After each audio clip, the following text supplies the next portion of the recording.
మనం ఎంజీబీఎస్ నుంచి కుప్పం వెళ్ళే బస్సులో ఉన్నాము. కొంతమంది ప్యాసింజర్స్ని అడిగి తెలుసుకుందాము. హాయ్ బ్రదర్, మీ పేరేంటి? రామచంద్ర బ్రదర్. రామచంద్ర. ఎక్కడికి వెళ్తున్నారు? అనంతపురంకి వెళ్తున్నాం. ఓటు వేయడానికే వెళ్తున్నాం. ఏ పార్టీకి వేద్దాం అనుకుంటారు ఓటు? అది ఏ పార్టీ అని అలా చెప్పుకోదు కదా. అంతేనా? అక్కడ మాకు ఇష్టం వచ్చిన దానికి ఏది బాగా పార్టీ అనేది నువ్వు ఫిక్స్ అయిపోయి ఉంటావు. ఉంటుంది, అది మనసులో ఉంటుంది. మనం ఇప్పుడు బయటకు చెప్తే బాగోదు కదా. అలా నాకు ఏదో నచ్చితే బాగా ఏదో అభివృద్ధి చేస్తుంది అనిపిస్తే అది దాన్ని ఖచ్చితంగా వేసి మంచి ప్రభుత్వాన్ని ఎన్నుకుంటా. 5 ఏళ్ళు ప్రజెంట్ ఉన్న ప్రభుత్వం ఎలా ఉంది? పర్లేదు, బాగానే ఉంది. బాగానే ఉంది. కాకపోతే ఇప్పుడు ఫుల్ టఫ్ ఫైట్ ఉంటుంది. అంత ఈజీగా అయితే ఇప్పుడు ఉండే ప్రభుత్వం కూడా రాదు. మాది కళ్యాణదుర్గం కాన్స్టిట్యున్సీ. ఇద్దరికి ఓవర్ ఉంటుంది సార్. వైఎస్ఆర్కి టీడీపీకి ఫుల్ ఓవర్ ఉంటుంది. ఖచ్చితంగా ఈసారి టీడీపీకి వేయాలనే ఉంది. కాకపోతే అదే వేస్తా పోయి వస్తారు ఖచ్చితంగా 100% అయితే బాబు ఖచ్చితంగా కూటమి ఉంది కాబట్టి 100% అయితే నమ్మకం ఉంది వచ్చేకి. 100% బాబునే రావాలా. చూద్దాం, ఈసారి బాబు వస్తే ఇంకా కొద్దిగా బాగా అభివృద్ధి జరుగుతుంది.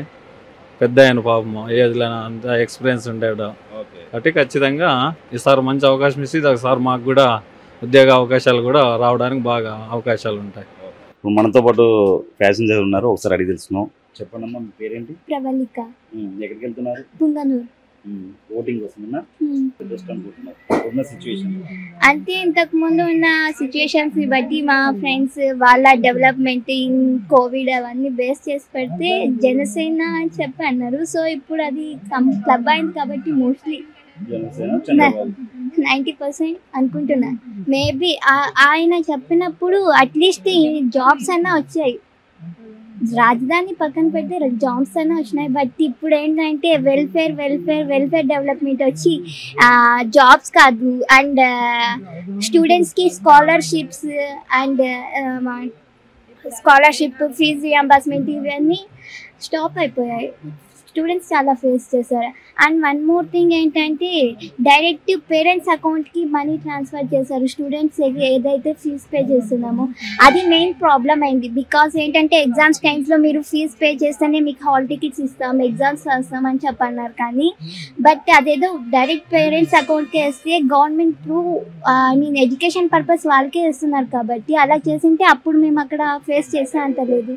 సో దీనివల్ల అక్కడ కొంచెం students, not only me and my sisters only, students overall కొంతమంది అనుకుంటారు డైరెక్ట్ పేరెంట్స్కి వేస్తున్నారు కదా, ఆ టైంకి పేరెంట్స్ పడుతుంది కాబట్టి ఆ మనీ ఇంకో అవసరాన్ని చూసుకోవచ్చు, వాళ్ళ థాట్లో వాళ్ళు బెటర్. బట్ మేమేమనుకుంటున్నామంటే అది డైరెక్ట్ పేరెంట్స్ అకౌంట్ వెళ్ళడం వల్ల మాకు ఎగ్జామ్స్ అప్పుడు కొంచెం సపోర్ట్గా ఉంటుంది. They can't raise the question towards me, అదొకటి ప్రాబ్లం. అండ్ ఇప్పుడు రాజ్యం లేదు అన్నప్పుడు మాకు ఇప్పుడు మేము ఇంతమంది డిగ్రీ తీసుకొని గ్రాడ్యుయేట్స్ బయటకు వస్తున్నాం. ల్యాక్స్లో వస్తుంటే కనీసం 100s కూడా జాబ్స్ లేకుండా ఉన్నాయి. So main thing job purpose. IT down అవుతుంది అన్నారు కానీ ఇక్కడ ఉండే వాళ్ళకి ఆపర్చునిటీ ఇస్తే ఐటీ సెక్టర్స్ ఎందుకు డౌన్ అవుతాయండి? మేము ఆంధ్ర వదిలేసి తెలంగాణ వరకు ఎందుకు రావాలి? ఈవెన్ దో ఇక్కడికి వచ్చినా కూడా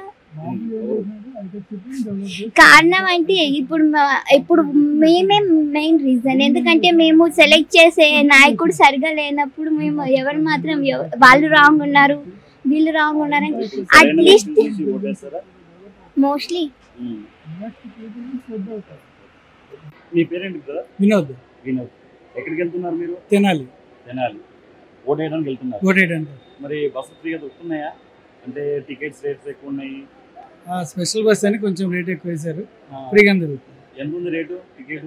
నాది 850 పడింది. 850. ఏ పార్టీకి ఓటు వేయాలనుకుంటున్నారు మీరు?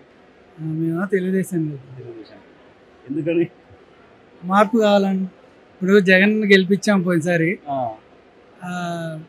అభివృద్ధి అనేది ఏం చూపెట్టలేదు. పథకాల పరంగా ఇచ్చారు, అమ్మ ఒడి కానీ ఇవన్నీ.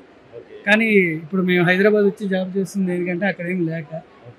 సో అదే అమరావతి కానీ కొంచెమైనా డెవలప్ చేస్తే మాకు కాకపోయినా 10 మందికైనా ఫ్యాక్టరీలు పెట్టడం కానీ ఏదన్నా చేస్తే వైజాగ్ డెవలప్ చేస్తా అన్నారు. కానీ ఇంతవరకు వైజాగ్ డెవలప్ చేయలేదు. సచివాలయం కూడా ఆ టైం షిఫ్ట్ అవ్వలేదు.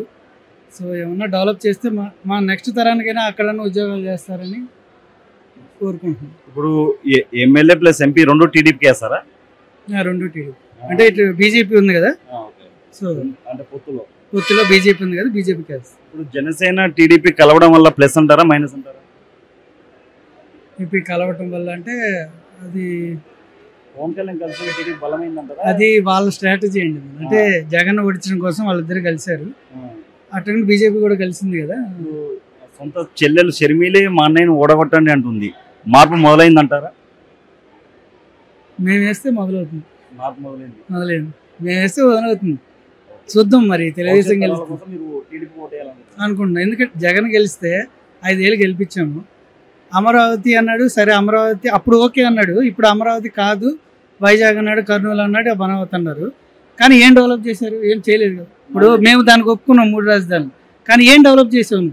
అది చిన్న డౌట్. ఎలా అంటే అసలు మీ రాజధాని ఏదంటే ఏం చెప్తారు మీరు? అదే కదా, మేమైతే అమరావతి ఫిక్స్ అయ్యాం, గట్టిగా మెంటల్గా ఫిక్స్ అయిపోయాం అమరావతి. సార్ మీ పేరెంట్స్? కుర్ల రామరెడ్డిని. ఎక్కడికి వెళ్తున్నారు? అనంతపురం. ఓటింగ్ గురించేనా? అవును. ఎవరికి వేయాలనుకుంటున్నారు ఓటు? ఎవరికి అనేది అది నా పర్సనల్. ఎవరు బాగా చేస్తా అంటే వాళ్ళకి. ఎవరు బాగా చేస్తారనుకుంటున్నారు?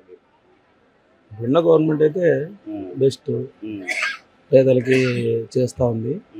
ప్లస్ రేపు డెవలప్మెంట్ కూడా చేసే అవకాశాలు ఎక్కువ ఉంటాయి. అందుకే వస్తేనే బెస్ట్ అని అనిపిస్తుంది.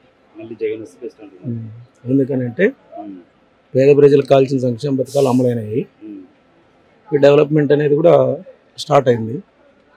ఇది గవర్నమెంట్ కంటిన్యూ అయితే ఆ డెవలప్మెంట్ కూడా చేయడానికి అవకాశం ఉంటుందని నా అభిప్రాయం.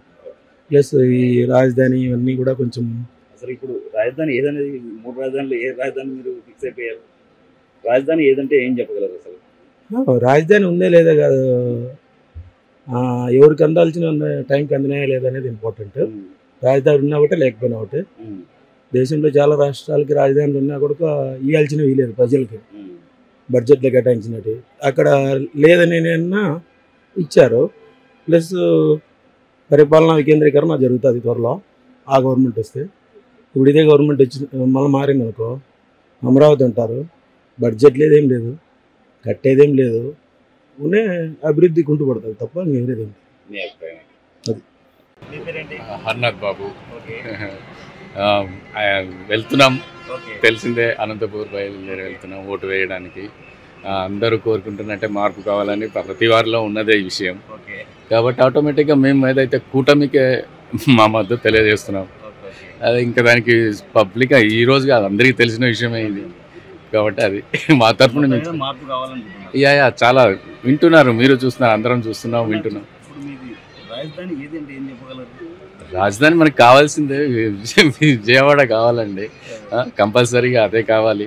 ఎన్నో చాలా గొప్ప మార్పులు తీసుకొచ్చి ఆ విజయాన్ని ఒక ఆంధ్రప్రదేశ్ కాదు మన దేశంలో తలమానికంగా తయారు చేయాలన్న నాయకులు ఉన్నారు ఇప్పుడు కూటమిలో. మన దేశ ప్రధాని చూడండి, తను అహర్నిశలు కష్టపడి దేశ భద్రత కోసం, దేశ అభివృద్ధి కోసం ప్రపంచంలోనే నెంబర్ 1 భారతదేశం నిలబెట్టాలనే ప్రగాఢ విశ్వాసంతో వర్క్ చేస్తున్నారు.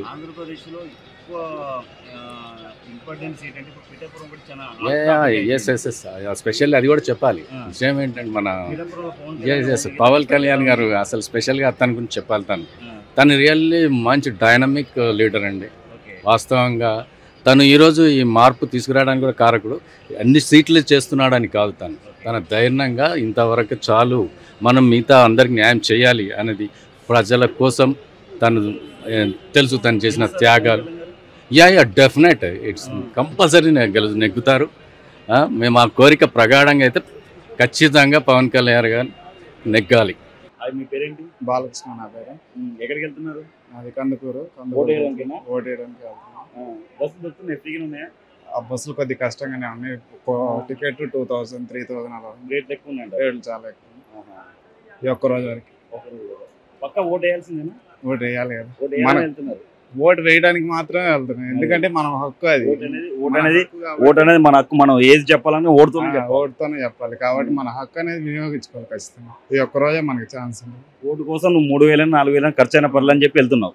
తప్పదు కదా, ఎంతైనా 5000 అయినా సరే వెళ్ళాలి, వెళ్ళి ఓటేసి అనేది రావాలి.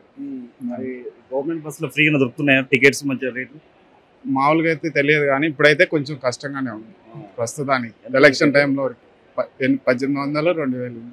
ఏ పార్టీకి వైసీపీకి వేయాలని. వైసీపీగా ఎందుకు? అంటే స్కూల్స్ అవి చాలా మంచిగా జరిగింది. మరి లేడీస్కి కానీ హాస్టల్స్ కానీ వసతులు మంచిగా ఉన్నాయి ఇప్పుడైతే. నేను ఒక ముగ్గురు బయట అడిగాను, చాలా మంది మార్పు రావాలంటే టీడీపీ కానీ జనసేన కానీ ఓటేయాలి, మళ్ళీ వైఎస్ఆర్సీపీ ఓటేస్తే ఆంధ్రప్రదేశ్లో మనం సగం జీవితం పోయినట్టు ఉంటుంది. వైసీపీలో చేసిన మైనస్ ఏంటంటే ఫస్ట్ డెవలప్మెంట్ కొద్దిగా తక్కువనే ఉంది, కానీ స్కూల్స్ అనేది స్టడీ పరంగా కొంచెం మెరుగుపరిచారు, కానీ డెవలప్మెంట్ లో కొద్దిగా తక్కువనే ఉంది. దాని వరకు అంటే స్టూడెంట్స్ మంచిగా ఉంటారు కదా, స్టూడెంట్స్ మంచిగా ఉంటారని ఆలోచించి వైసీపీకి వేయాలనుకుంటున్నాను. చెప్పండి. మీ రాజధాని ఏది? అది లేదనే కదా, డెవలప్మెంట్ లేదు నేను ముందే చెప్పింది. డెవలప్మెంట్ లేకపోతే వైఎస్ఆర్సీపీ ఓటేస్తా అంటున్నారు. అవును అవును, రాజధాని లేదు అని అడుగుతున్నారు. ఆయన అప్పీల్ చేయబట్టే కదా ఇది రాలేదు. ఇప్పుడు టీడీపీ వాళ్ళు దాని మీద అప్పీల్ పెట్టారు కాబట్టి ఇది రాలేదు, లేకపోతే ఏదో ఒక రాజధాని చేసే అవకాశం ఉండేది. వాళ్ళు కేసు వేసారు కాబట్టి మనకి ఇంకో రాజధాని చేసే అవకాశం మనకి ఇవ్వలేదు ఇక్కడ. సరే, ఓకే, చూద్దాం. ఇప్పుడు మనతో పాటు ఒక పెద్ద ఆవిడ ఉన్నారు, అడిగి చూద్దాం. ఏం పేరు మీ పేరు? నా పేరు కరుణ కుమార్ అండి. ఎక్కడికి వెళ్తున్నారు? నందిగమ్మ. ఓటు గురించేనా? ఎవరికి వేయాలనుకుంటున్నారు? నేను ఎవరికైనా చెప్పను, నాకైతే ఉన్నది అభిమానం ఉన్న వాళ్ళకి వేస్తాం అంతే. చెప్పం, చెప్తే ఎట్లా? మీ ఇంట్లో ఎన్ని ఓట్లు ఉన్నాయి? నాకు ఒక్కదానికి ఉందండి. మా అబ్బాయి ఇక్కడే ఉంటాడు, తనకి ఇక్కడే ఉంది ఓటు, నాకు అక్కడ. నాది అత్తగారి ఊరు, అది నాకు అభిమానం ఎక్కువ, అందుకని నా ఓటు అక్కడే ఉంచుకున్నా. మాకు సొంత ఇల్లు ఉంది, అందువల్ల అక్కడికి వెళ్ళి ఓటు వేయడానికి బయలుదేరాం. అది పేరేంటి? జాఫర్ అండి. ఎక్కడికి వెళ్తున్నారు? అనంతపురం. ఓటు వేయడానికేనా? ఓటు వేయడానికి. ఏ పార్టీకి వేయాలనుకుంటున్నారు? టీడీపీకి. టీడీపీ. ఎందుకని? ఎందుకంటే ఇప్పుడున్న పరిస్థితులలో ఎటువంటి డెవలప్మెంట్ లేదండి అక్కడ. ఇప్పుడు ఏదైనా కూడా అక్కడ డెవలప్మెంట్ జరిగి హైదరాబాద్కి డబుల్ అక్కడ కావాలంటే మటుకు చంద్రబాబు రావాలి, అక్కడ కావాలి. అంతేకాని 101% అక్కడే వేస్తాం. జగన్ పాలన నచ్చలేదు మీకు? నచ్చలేదు అని అనట్లేదండి, నాకు గవర్నమెంట్ మీద ఎటువంటి డెవలప్మెంట్ అయితే కనిపిస్తలేదు అక్కడ. బాబు గారు వస్తే డెవలప్మెంట్ ఉంటుంది 100% అవుతుంది. ఇప్పుడు బీజేపీ జనసేన టీడీపీ కలవడం వల్ల ప్లస్ ఉందా మైనస్ ఉందా? నాకు వాళ్ళ వల్ల ప్లస్ మైనస్ అంటే కూడా ఒక చంద్రబాబు నాయుడు గారు వల్లనే ఏదైనా కానీ డెవలప్మెంట్ అవుతుంది అన్న గట్టి నమ్మకం అయితే నాకు. మీ ఇంట్లో ఎన్ని ఓట్లు ఉన్నాయి? మా ఇంట్లో 4 ఓట్లు. 4 ఓట్లు టీడీపీకి పడతాయా? టీడీపీకే వేస్తాం. మీరు చెప్పింది వింటారా మీ ఇంట్లో వాళ్ళు? వింటారండి, ఎందుకు విన్నారు? నేను చెప్పడం కాదండి, ఎవరైనా కూడా పిల్లల భవిష్యత్తు బాగుండాలని అనుకున్న వాళ్ళు అయితే టీడీపీకి మార్పు కోసం అయితే వేసుకోవాలి. మనతో పాటు ఇంకొక తమ్ముడు ఉన్నాడు, అడిగి తెలుసుకుందాం. మీ పేరేంటండి? లక్ష్మీపతి. ఎక్కడికి వెళ్తున్నారు? చిత్తూరు, పొలంనేరు. ఓటేయడానికేనా? ఏ పార్టీకి వేయాలనుకుంటున్నారు? ఎవరు డబ్బులు ఎక్కువ ఇస్తారు? డబ్బులు ఎక్కువ ఇస్తే ఓటేస్తావా? డబ్బులు తీసుకొని ఓటేయడం తప్పు కదా? మన డబ్బులు కదండి. మన డబ్బులా? మన డబ్బులు నువ్వు డబ్బుల కోసం ఇప్పుడు ఓటేస్తే రేపు వాళ్ళు నీకు ఏం చేయరు కదా. వాళ్ళు ఇచ్చినప్పుడు తీసుకోండి. అంతేనా? సరే, ఎవరు డబ్బులు ఎక్కువ ఇస్తే వాళ్ళకి ఓటేస్తాను. అట్లానే డబ్బులు ఎవరు ఇస్తే వాళ్ళ దగ్గర తీసుకుంటాం. టీడీపీ డబ్బులు ఎవరు ఇచ్చిన తీసుకుని టీడీపీ ఓటేస్తాం. ఎందుకని? ఏదో మంచి చేస్తారని కొంచెం మార్పు కోసం.